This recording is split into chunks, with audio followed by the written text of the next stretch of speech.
Bienvenue à chacun et à chacune de vous qui êtes venus ici ce matin au foyer de l'âme et à vous qui nous rejoignez par le moyen des réseaux sociaux.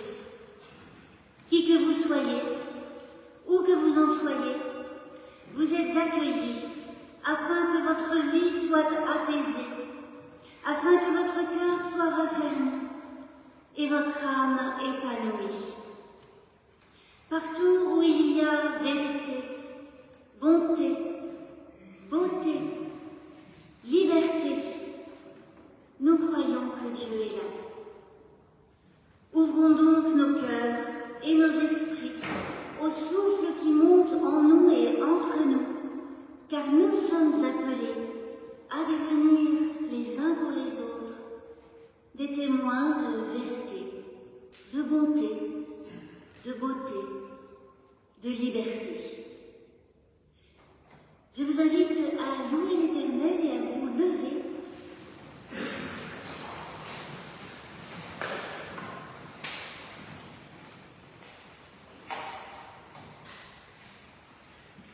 Éternel notre Dieu, en Jésus-Christ, tu as brisé les barrières et tu t'es faufilé parmi nous.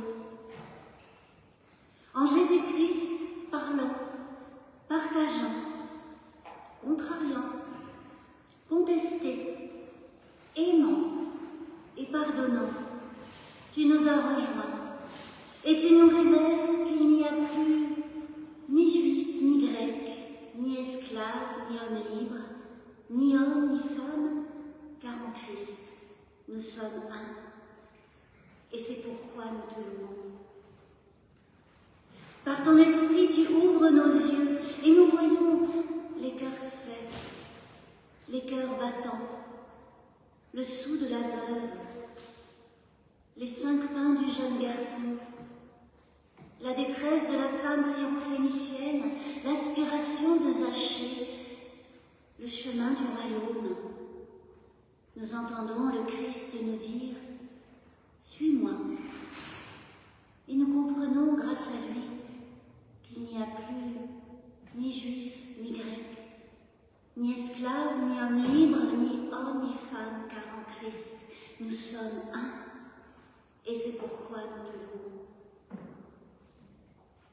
Par ton esprit, nous découvrons les mains à tenir, à serrer, les mains ridées, les mains hésitantes, les mains crispées, les mains tendues, et les nôtres dont tu te sers pour annoncer qu'il n'y a plus ni juif, ni grec, ni esclave, ni homme libre, ni homme, ni femme, car en Christ, nous sommes un. Et c'est pourquoi nous te louons. Ici, en compagnie de nos amis, de nos proches, de celles et ceux que nous ne connaissons pas, en communion avec celles et ceux qui sont au loin, nous sommes saisis à nouveau par cette bonne nouvelle. Il n'y a plus ni juif, ni grec, ni esclave, ni homme libre, ni homme, ni femme, car en Christ, nous sommes un. Et c'est pourquoi nous te louons. Amen. Et je vous invite à poursuivre la louange en chantant au psaume 25 les strophes 1, 2, 3 et 4. À toi, mon Dieu, mon cœur monte. Oh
prière, en suivant les mots du pasteur Charles Wagner, fondateur du foyer de l'âme.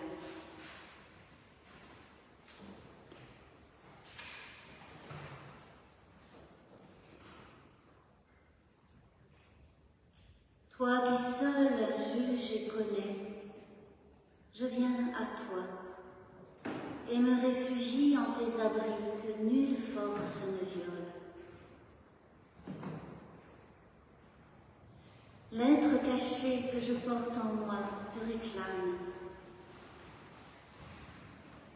Ce qui en moi-même demeure innommé te cherche. Inconnu aimé en qui plongent nos racines. J'ai soif de toi. De toutes les fibres de mon être, je t'appelle.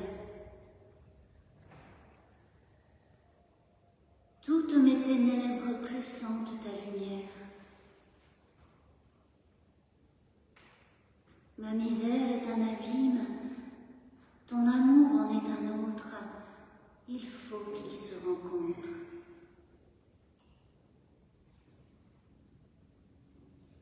Déjà tu m'aimes, puisque je vis. Ton aile me couvre, ta tendresse m'environne. Le germe obscur qui sommeille attend aussi ses ailes. Son jour viendra.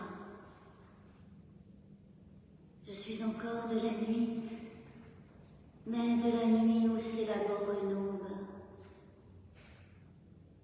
Je suis encore incertain, et déjà tu m'es certain.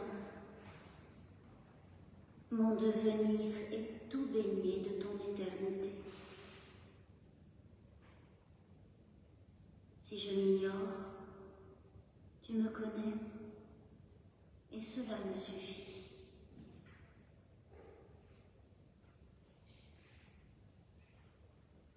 Douceur puissante qui mène les mondes, tous mes chemins, je te les confie.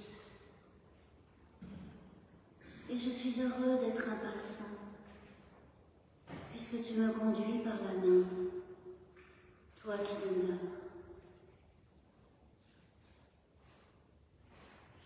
Amen.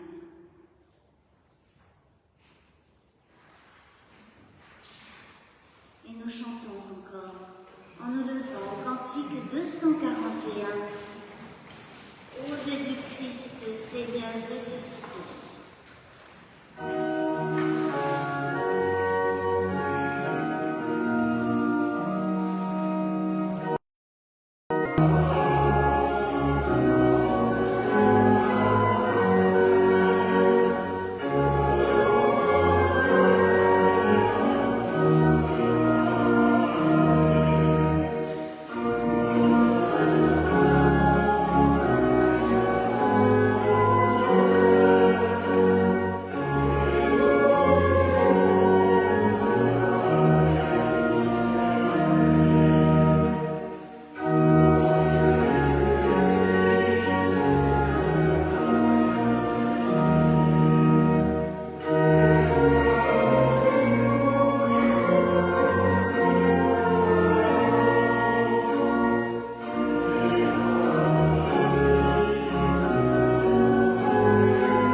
Nous prions avant de lire dans les Écritures.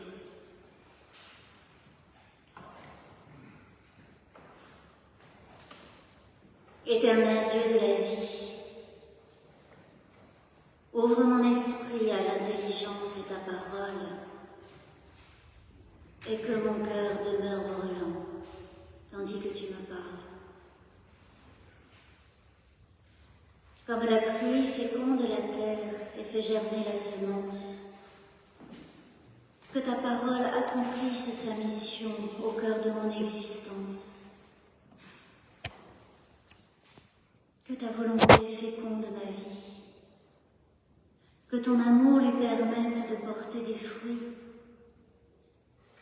Et quels que soient les chemins sur lesquels j'avance, qu'il me reste toujours un moment pour te dire ma gratitude par mes mots comme par mon chant. Amen.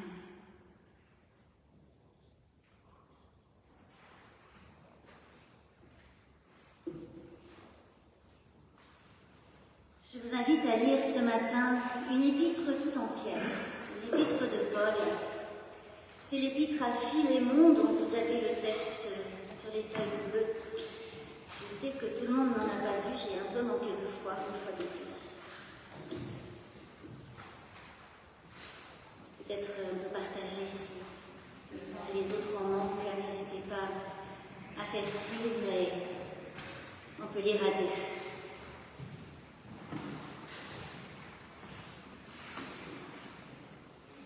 Donc cette épître à Philémon ne comporte que 25 versets, alors nous lisons en entier.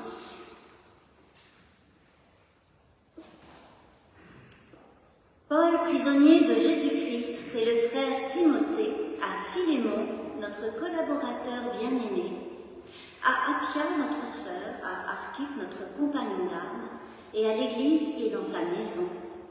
Grâce et paix à vous de la part de Dieu notre Père et du Seigneur Jésus-Christ. Je rends toujours grâce à mon Dieu en faisant mention de toi dans mes prières, car j'entends parler de l'amour et de la foi dont tu fais preuve envers le Seigneur Jésus et pour tous les saints. Que ta participation à la foi soit agissante par la connaissance de tout ce qui est bon en nous pour le Christ. J'ai eu en effet beaucoup de joie et d'encouragement à cause de ton amour, et par toi, mon frère, le cœur des saints a été tranquillisé. C'est pourquoi, bien que j'ai dans le Christ une grande assurance pour te prescrire ce qui convient, j'aime mieux te supplier au nom de l'amour, tel que je suis, moi, Paul, un vieillard, et de plus maintenant prisonnier de Jésus-Christ, je te supplie pour mon enfant, celui que j'ai engendré en prison, Onésime. Autrefois, il t'a été inutile, mais maintenant, il est bien utile, et à toi, et à moi. Je te le renvoie, lui qui est une partie de moi-même. Moi, j'aurais souhaité le retenir auprès de moi, pour qu'il me serve à ta place tant que je suis en prison pour la bonne nouvelle. Mais je n'ai rien voulu faire sans ton avis, pour que ton bienfait n'ait pas l'air forcé, mais qu'il soit volontaire. Peut-être en effet a-t-il été séparé de toi pour un temps, afin que tu le retrouves pour toujours, non plus comme un esclave, mais, ce qui est mieux qu'un esclave, comme un frère bien-aimé. Il l'est tout particulièrement pour moi. Combien plus le sera-t-il pour toi, et dans la chair, et dans le Seigneur. Si donc tu me tiens pour ton compagnon, accueille-le comme si c'était moi. S'il t'a fait du tort ou s'il te doit quelque chose, mets-le sur mon compte. Moi, Paul, je l'écris de ma propre main. Je te rembourserai moi-même, pour ne pas te dire ce que tu te dois toi-même à moi. Oui, mon frère, rends-moi ce service à moi dans le Seigneur. Tranquillise mon cœur dans le Christ. C'est en me fiant à ton obéissance que je t'écris. sachant que tu feras encore au-delà de ce que je dis. En même temps, prépare-moi un logement, car j'espère vous être rendu grâce à vos prières. Épaphras, mon compagnon de captivité en Jésus-Christ, salue, ainsi que Marc, Aristarque, Démas et Luc, mes collaborateurs. Que la grâce du Seigneur Jésus-Christ soit avec votre esprit.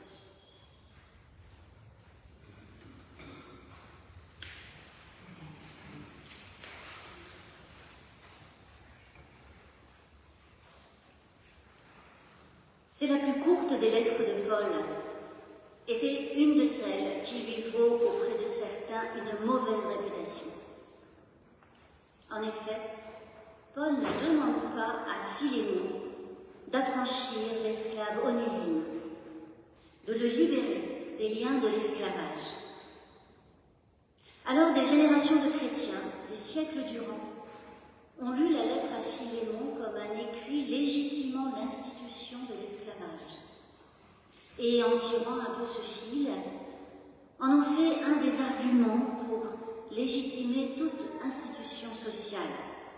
Si Paul lui-même ne remet pas en cause l'esclavage, les chrétiens n'ont pas pour vocation donc de contester les structures sociales existantes. Paul et Philémon sont alors devenus les garants d'un conformisme chrétien, et ce d'autant plus lorsque les églises,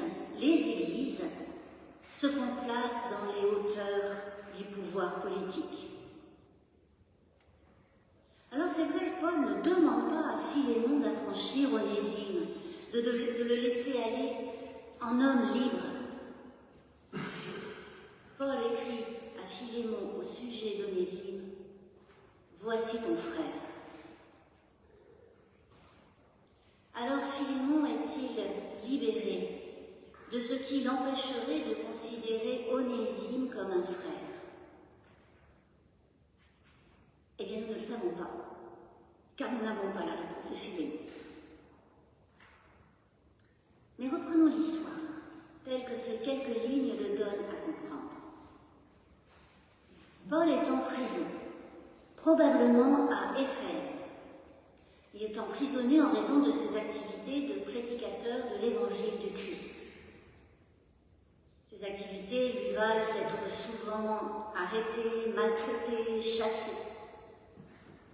Environ au milieu des années 50, l'infatigable apôtre a déjà fait un séjour dans la ville de Colosse, pas trop éloignée d'Éphèse, où sa prédication a permis l'installation d'une communauté, d'une église de maison, qui se réunit chez Philémon, un homme assez aisé pour posséder une maison suffisamment vaste, et des esclaves.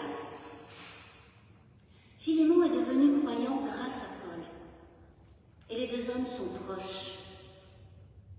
Et Paul, ayant quitté Colosse, sait néanmoins, grâce à des voyageurs ou à des lettres, que Philémon prend grand soin de l'église à Colosse, qu'il y fait œuvre de bonté et d'encouragement, et que les saints qui sont à Colosse, alors les saints, ce sont juste les membres de la communauté. C'est ainsi que Paul désigne toujours les membres d'une assemblée. Les chrétiens, les saints, ce ne sont pas des personnes dont la foi et les actes sont particulièrement remarquables, ce sont vous et moi, nous sommes les saints au foyer de l'âme. Eh bien, à Colosse, les saints de l'assemblée trouvent en Philémon un frère capable de tranquilliser leur cœur, de les soutenir et de les affermir. Onésime, lui, est un esclave de Philémon. Pour une raison inconnue, Onésime a quitté la maison de Philémon pour rejoindre Paul, l'ami de son maître, qui est en prison à Éphèse. Les prisonniers pouvaient recevoir des visites, et c'était même mieux pour eux car cela leur permettait de supporter l'emprisonnement. Auprès de Paul, Onésime est devenu croyant et Paul l'a baptisé. Et c'est alors que l'apôtre renvoie Onésime vers Philémon, muni de ce courrier destiné non seulement à être lu par Philémon, mais aussi par toute l'Église de Colosse, qui se trouve ainsi concernée, engagée dans ce qui n'est pas un simple problème domestique, mais qui est en réalité une question essentielle pour chaque croyant et chaque communauté. Quelles sont les conséquences de la foi au Dieu de Jésus-Christ dans la vie quotidienne des croyants? Nous ne sommes pas quittes de cette question.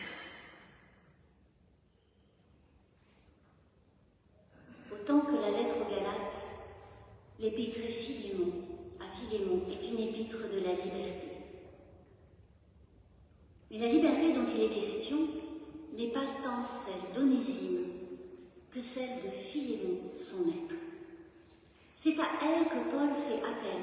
C'est elle qu'il déploie pour Philémon de son origine, de l'origine de cette liberté, à ses conséquences. Et l'apôtre le fait de deux manières. Je vous invite à voir l'une après l'autre. L'une de ces manières, pour Paul, c'est de respecter la liberté de Philémon. Paul n'impose rien à son ami, mais il lui donne des éléments qui lui permettront de comprendre que faire avec Onésime, comment agir à l'égard de l'esclave qui s'est enfui et qui revient en tant que chrétien. Ces éléments concernent Philémon lui-même. Le premier de ces éléments, c'est l'amour dont Philémon fait preuve dans la communauté. Paul en parle abondamment dans la première partie, après la salutation. Alors d'aucuns pourraient dire que Paul flatte Philémon et que ce faisant, il essaye de le manipuler un tout petit peu pour arriver à ses fins. Mais ce serait tout le contraire du respect de la liberté de Philémon.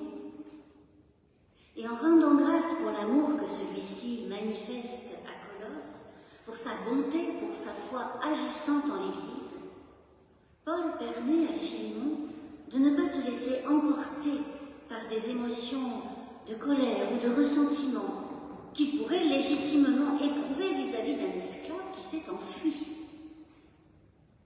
Rappeler à Philémon le bien et le bon qui sont en lui, le bien et le bon qu'il fait, procure à Philémon une distance, un écart nécessaire par rapport à l'irritation, à la contrariété, peut-être au désir de vengeance, de punition, par rapport à son orgueil de propriétaire froissé.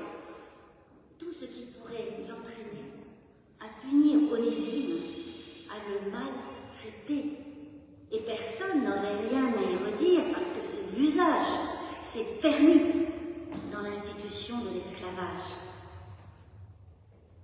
Mais Paul invite Philémon à se placer dans le bon de son être pour considérer Philémon au moment où l'esclave enfui revient dans la maison de son maître. Et l'autre élément, conjoint au précédent, et que Paul mentionne clairement, ça consiste aussi dans l'ouverture d'un espace, en plus de l'écart par rapport aux émotions, c'est l'espace de l'histoire de Philémon. Cet homme qui, de païen, est devenu chrétien, parce que grâce à Paul, il a fait l'expérience de la grâce inconditionnelle de Dieu. Il s'en est trouvé au bénéfice, et cela a transformé son être et son existence. Se souvenir, faire mémoire de cette histoire de grâce et de foi, de résurrection, de libération, c'est se connecter à nouveau à la source intérieure de gratitude. Parce que ce que provoque la grâce en celui ou celle qui la reçoit, c'est de la gratitude. Vivre de grâce, c'est vivre en gratitude. Ou pour le dire autrement, la foi, ce n'est pas faire ceci ou cela, être comme ceci ou comme cela. La foi, c'est se réjouir du don de Dieu. Et cette réjouissance n'est pas limitée à ce que Dieu a fait pour moi, ouverte à ce que Dieu a fait pour chacun et chacune. Cette réjouissance crée un lien de communion et de fraternité entre celles et ceux qui l'éprouvent. Tu me dois ta propre vie, tu te dois toi-même à moi, écrit Paul à Philémon. Mais ce n'est pas pour faire jouer une dette que Philémon aurait contractée à son égard, comme un marchandage dont Onésime serait l'enjeu. Parce que d'une part, Onésime n'est pas une marchandise. Il est l'enfant que Paul a engendré en prison. Il est une partie de Paul lui-même. Et puis parce que d'autre part, il y aurait une profonde contradiction à considérer comme un débiteur celui à qui Paul a annoncé l'évangile de la grâce, la bonne nouvelle de la reconnaissance inconditionnelle. Quand on lit les lettres de Paul, on se rend compte qu'en fait, il ne cesse de lutter, de protester contre cette pente si familière aux humains, de faire payer, de raisonner en termes de dette ou de dû, en obligation pesant sur nous. Mais Philémon ne pourrait pas être bon s'il agissait en raison d'une dette, pour régler une dette vis-à-vis de Paul. Il ne pourrait pas être bon si Paul l'obligeait à agir de telle ou telle manière. Un acte de bonté ne peut jamais être le fruit d'une contrainte. Et même une bonne cause ne peut légitimer de contraindre une conscience. La liberté de Philémon importe trop à Paul, comme celle des Galates, comme celle des Corinthiens. Rappelez aux croyants qu'il est capable de bonté et qu'il est au bénéfice de la grâce de Dieu. C'est aussi ce qui se produit pour nous lorsque nous lisons les Écritures et qu'à leur miroir, nous prenons conscience de ce qui nous habite, ce qui est bon, mais aussi ce qui ne l'est pas, ce qui pousse vers la vie et ce qui l'empêche. Et nous faisons alors mémoire aussi de la grâce vivifiante et de notre vocation d'être humain. L'Église, l'Assemblée des saints, ici et ailleurs, est un lieu privilégié pour cela, parce que nous avons aussi besoin les uns des autres pour vivre consciemment cette vocation à la liberté, déjà dans la communauté, pour pouvoir la vivre au-delà, pour que les transformations générées en chacun de nous par la vocation à la liberté se diffusent au-delà de l'Assemblée, dans la société, puisque c'est là que nous vivons. C'est dans la société que vivent les croyants, c'est là qu'ils font que nous faisons l'expérience de la liberté selon l'Évangile.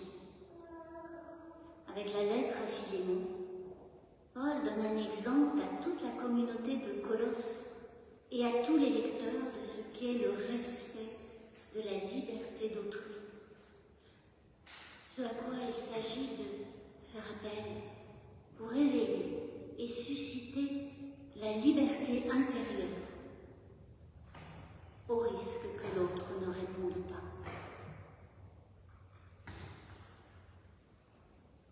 L'autre manière de déployer la liberté de Philémon dont l'apôtre Paul se soucie tellement, c'est de faire comprendre à Philémon quel est le danger qui le menace, quel est l'esclavage auquel il pourrait être soumis, lui, le maître de l'esclave, Onésime.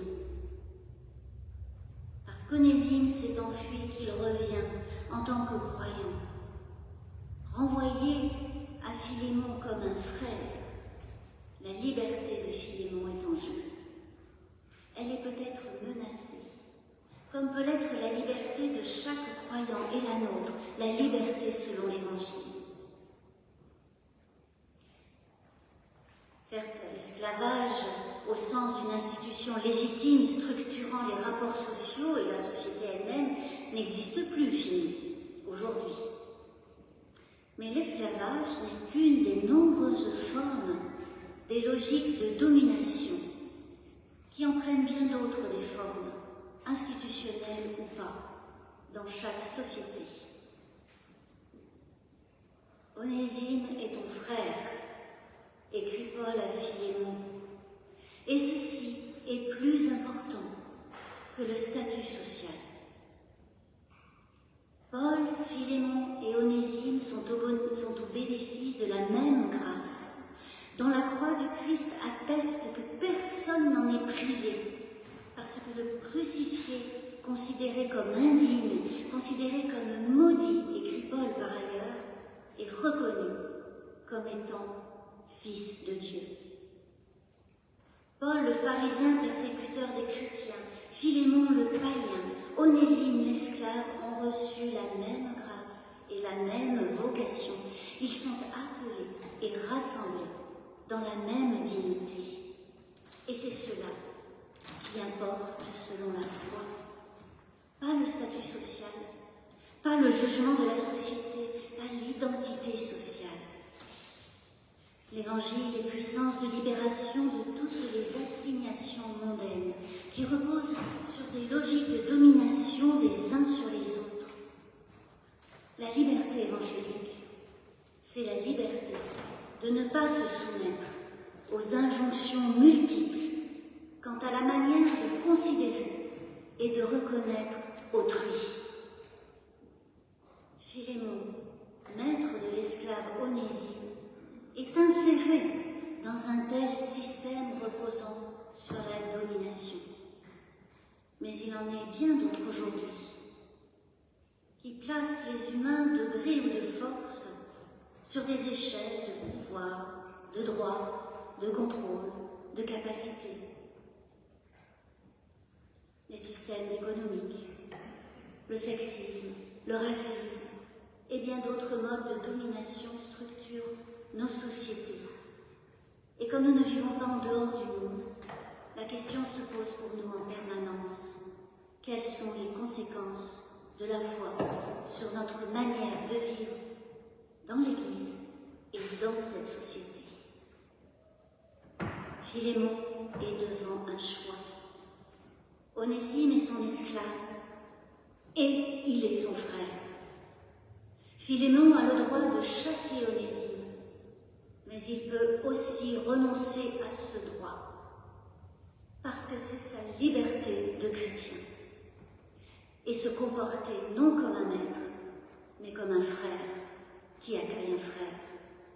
C'est cela, la liberté selon l'Évangile, le renoncement à exercer quelque pouvoir que ce soit sur autrui.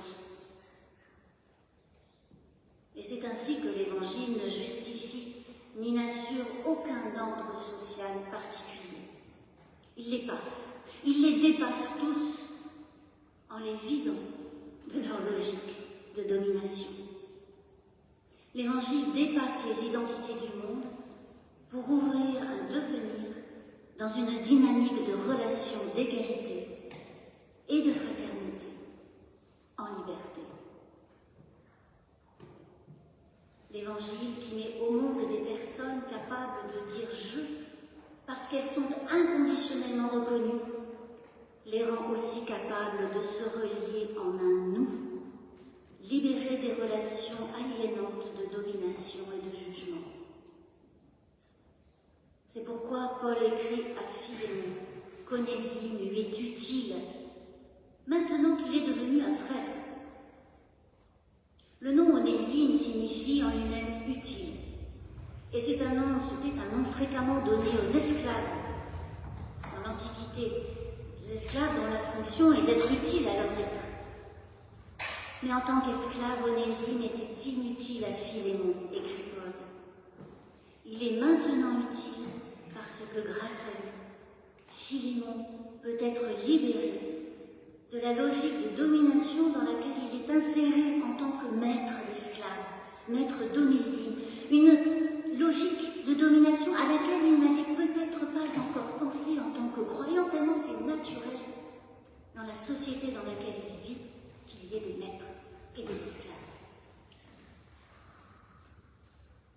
Il se pourrait même que Philémon se soit cru libre en tant que maître d'esclaves, libre par rapport à tous les travaux que les esclaves effectuent, libre des contraintes qui sont imposées aux esclaves.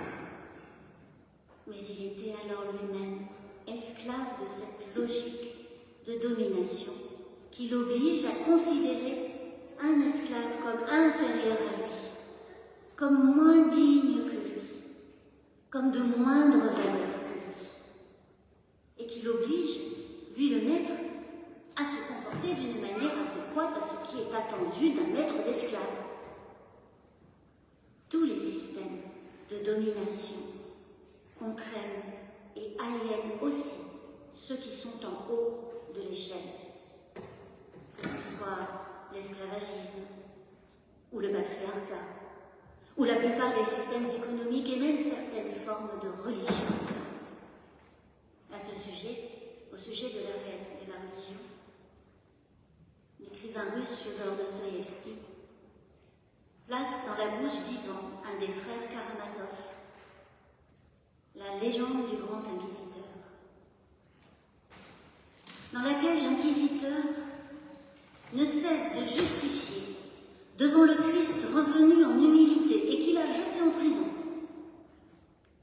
Il ne cesse de justifier l'entreprise de captation de la liberté, aussi bien publique que privée, des croyants. Il lui dit « Nous leur donnerons, nous, le bonheur à tous. Il n'y aura plus de révolte, il n'y aura plus de massacre. Les hommes n'agiront plus comme ils agissent sous le règne de ta liberté. Nous les persuaderons. Ils ne seront libres qu'en abdiquant leur liberté en notre faveur. Ils seront libres en se soumettant à notre pouvoir. Aurons-nous raison ou aurons-nous tort? Ils se convaincront eux-mêmes que nous disons vrai, lassés qu'ils seront des terreurs et des angoisses où les avait plongés ta liberté. »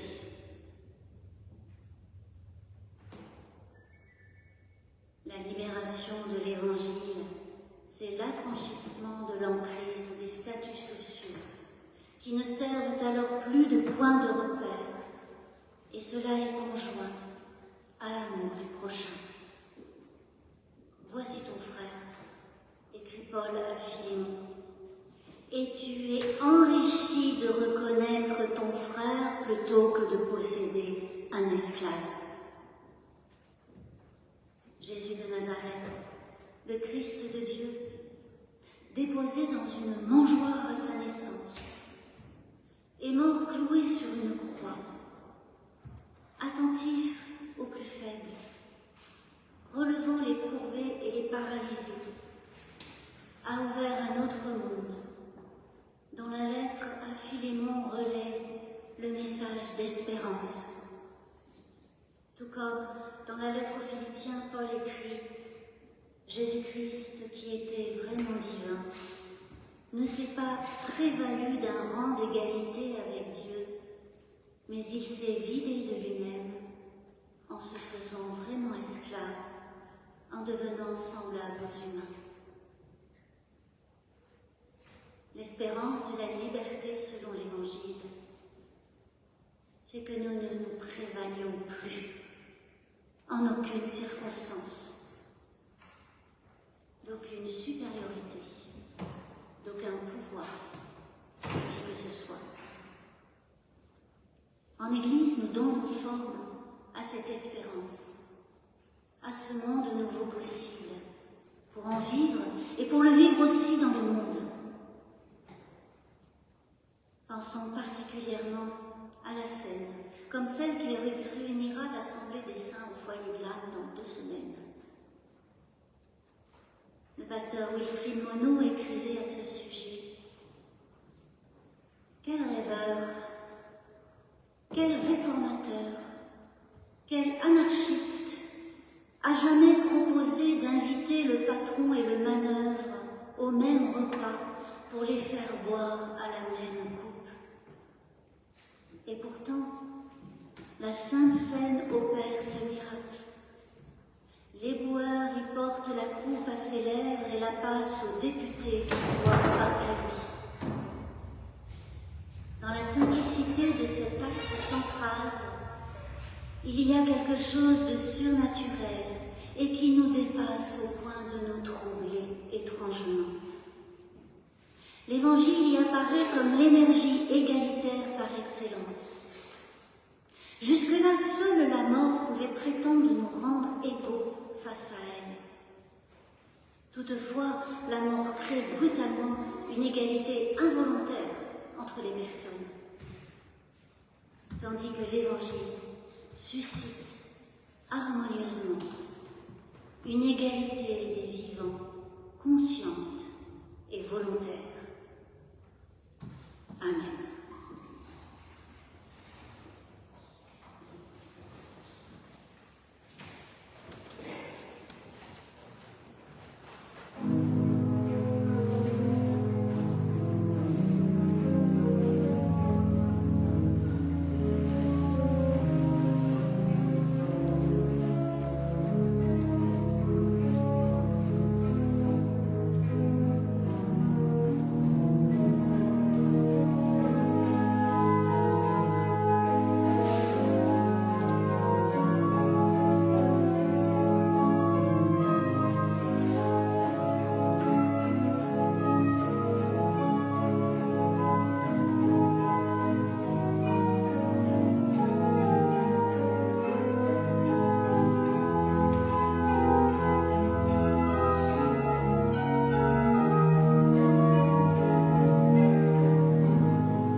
Je vous invite à vous lever et à vous associer à la confession de foi.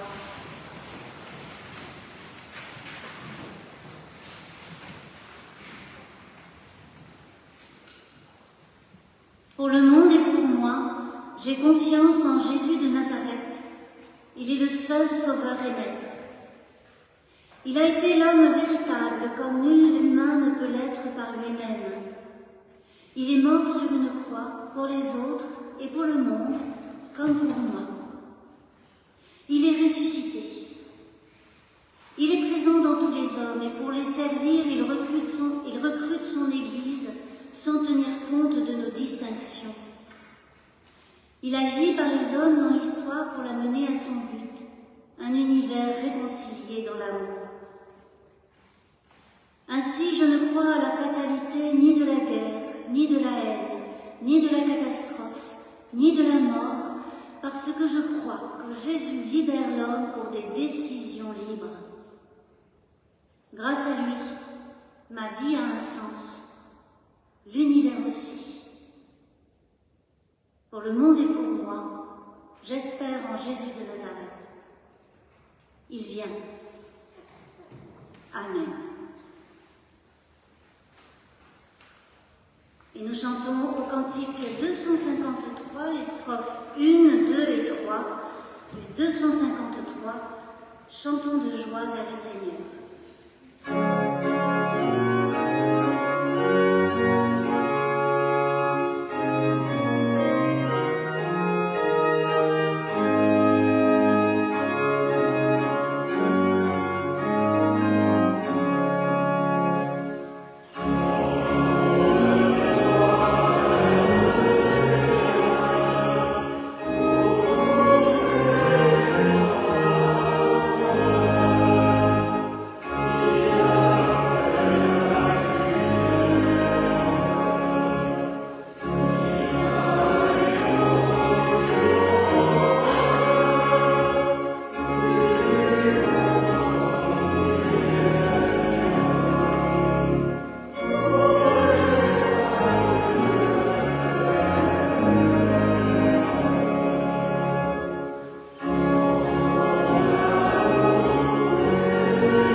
Ce culte de reprise, après la pause du mois d'août, il y a un certain nombre d'annonces. D'abord, la reprise de la collecte alimentaire au profit de l'épicerie solidaire de la Croix-Rouge. Et c'est Françoise qui va nous en parler un peu plus.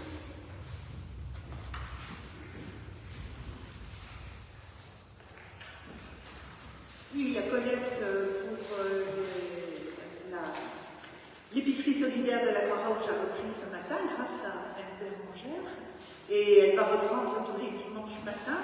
Donc nous vous invitons à bien vouloir faire bénéficier de vos dons quand vous le pouvez, voilà, comme d'habitude. Et puis aussi, je voulais souligner que nous allons, l'équipe qui s'occupe des collectes va se réorganiser et donc je vais envoyer un premier mail à tout le monde. S'il y a d'autres gens qui sont intéressés, vous pouvez prendre contact avec moi, je vous indiquerai dans le mail. Et puis le système d'affichage, on peut s'inscrire à la main, va reprendre aussi. Voilà, merci beaucoup.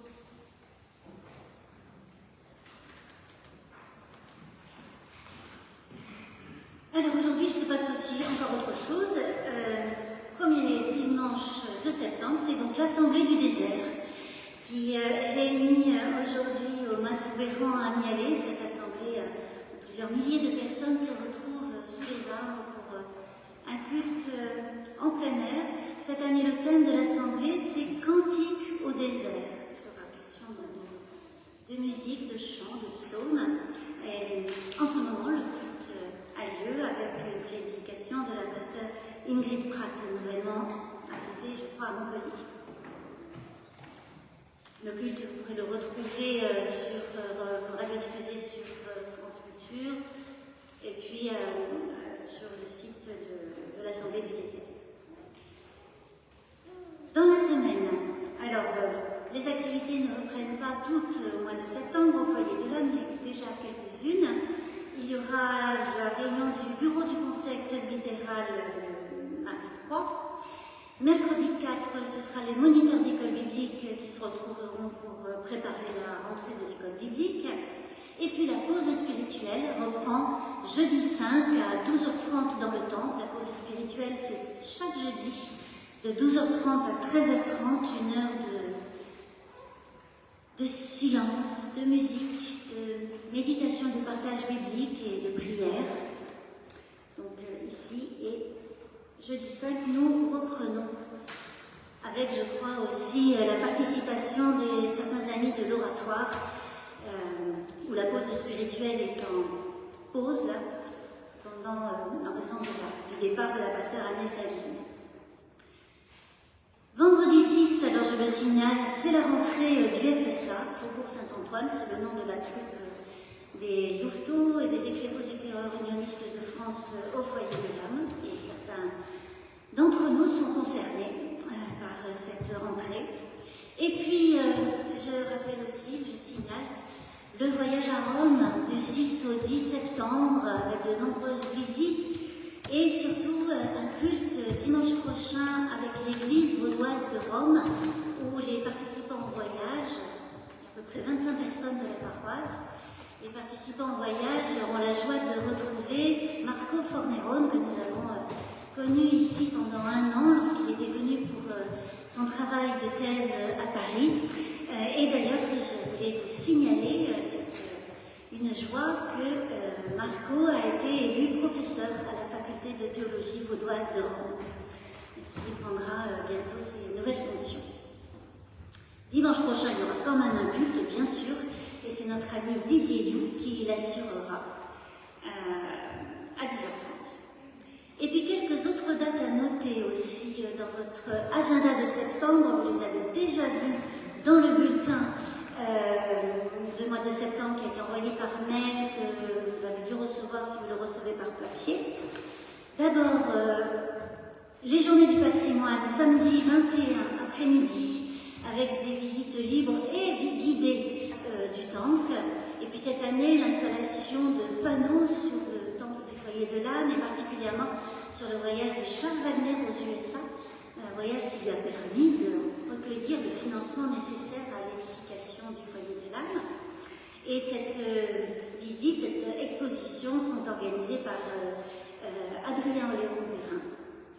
Il y aura également un petit concert d'orgue, portes ouvertes, à 17h30 avec Siutsu Ryan. C'est la claveciniste remarquable que nous avions entendue lors du dernier culte avant l'été. Elle avait joué avec Fred au piano sur 2 clavecins. Et d'ailleurs, notre ami Frédéric Rivoire et Siutsu Ryan donneront un concert de 2 clavecins au foyer de l'âme le jeudi 26 à 20h. Notez cette date également et faites connaître auprès de vos proches et de vos amis aussi bien les journées du patrimoine que le concert du 26 septembre.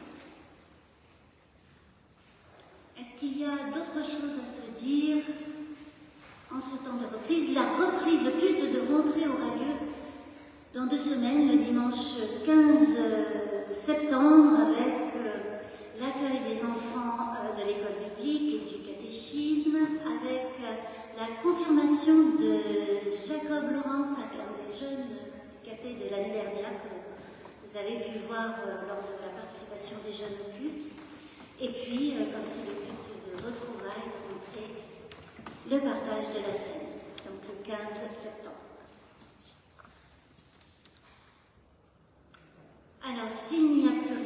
dire, mais nous pourrons nous dire d'autres choses à la sortie du culte. Dire au revoir à Zélie qui nous quitte pour le Canada. Dire bonjour aux nouveaux qui sont là pour la première fois. Donc voilà, ça nous le ferons à la sortie après le culte. Mais maintenant, c'est le moment de l'offrande. C'est le moment de la confiance, de la reconnaissance et de la joie. Que votre don soit joyeux, afin qu'il soit véritablement un don.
Depuis la midi de septembre, plus personne ne peut ignorer qui est la grande dame qui fait la quête.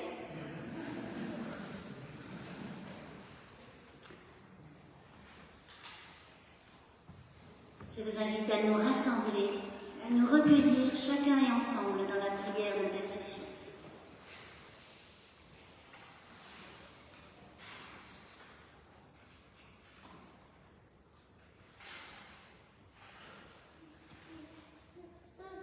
Éternel notre Dieu, nous te rendons grâce de tout notre être pour l'évangile de ta grâce qui nous accueille, nous recueille, nous transforme, nous envoie. Nous te rendons grâce pour la liberté à laquelle tu nous appelles, que tu nous donnes, la liberté selon l'évangile. Et nous te demandons aussi de nous donner le courage et la force de la mettre en œuvre, ici dans l'Église, mais également dans tous les lieux où nous évoluons,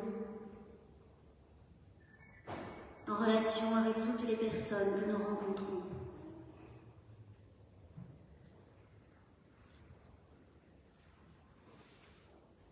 Donne-nous de ne pas toujours céder devant les conformismes sociaux, surtout quand ils sont confortables, et d'envisager chacun, chacune, comme un frère, une sœur, devant qui nous ne pouvons nous prévaloir de quoi que ce soit. Cela est difficile, mais nous voulons persévérer. Et lorsque nous échouons, que ton pardon nous relève et nous relance à nouveau dans la dynamique de la liberté. Car nous voulons travailler à une société plus juste et plus fraternelle.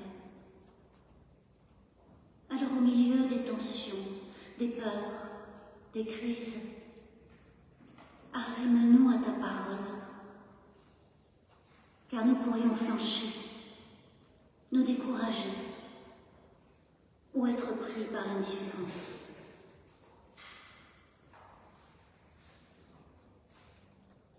Face à tous les « à quoi bon », aide-nous à tenir un « pourquoi pas » déterminé et fidèle.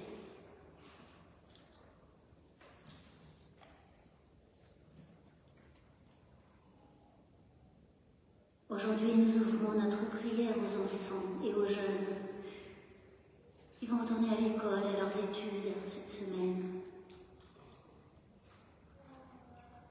Pour eux aussi, nous voulons être témoins de liberté et d'amour. Et nous pensons à celles et ceux qui n'ont ni école, ni joie, ni enfance, emportés qu'ils sont dans la guerre, l'esclavage, le travail forcé, la famine, la cruauté. Ne nous laisse pas tranquilles tant qu'il y en aura un seul.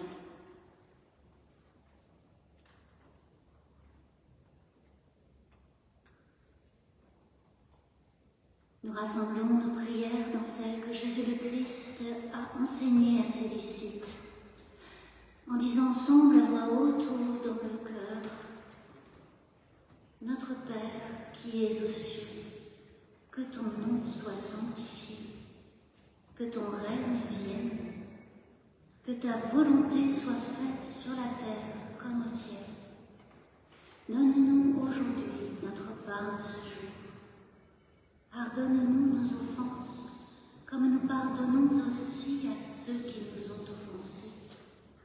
Ne nous laisse pas entrer en tentation, mais délivre-nous du mal, car c'est à toi qu'appartiennent le règne, la puissance et la gloire, au siècle des siècles. Amen.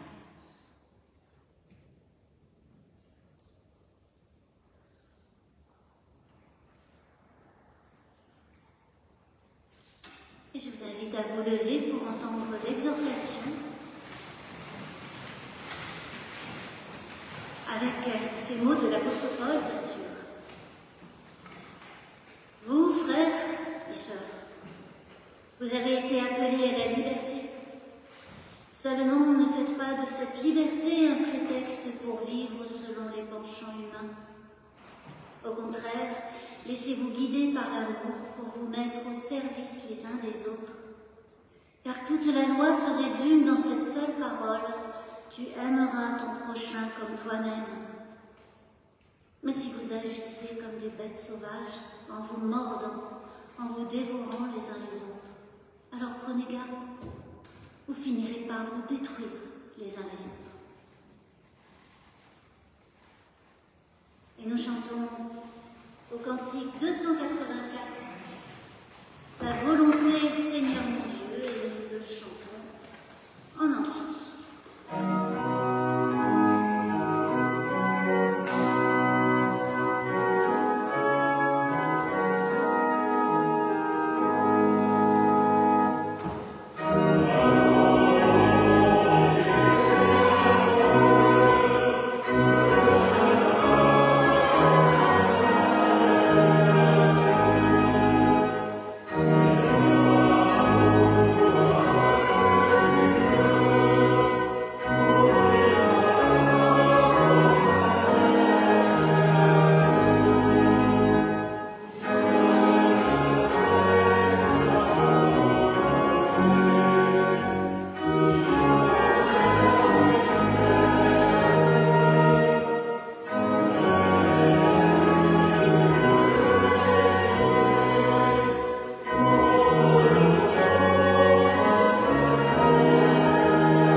nous dormions ou que nous veillions, que nous parlions, que nous nous taisions, que nous marchions, que nous fassions halte, que nous rions ou que nous pleurions, que nous soyons en paix ou en souffrance. L'Éternel est avec nous, en nous, pour nous. Il nous bénit, aujourd'hui, demain et jusque dans l'éternité. Amen.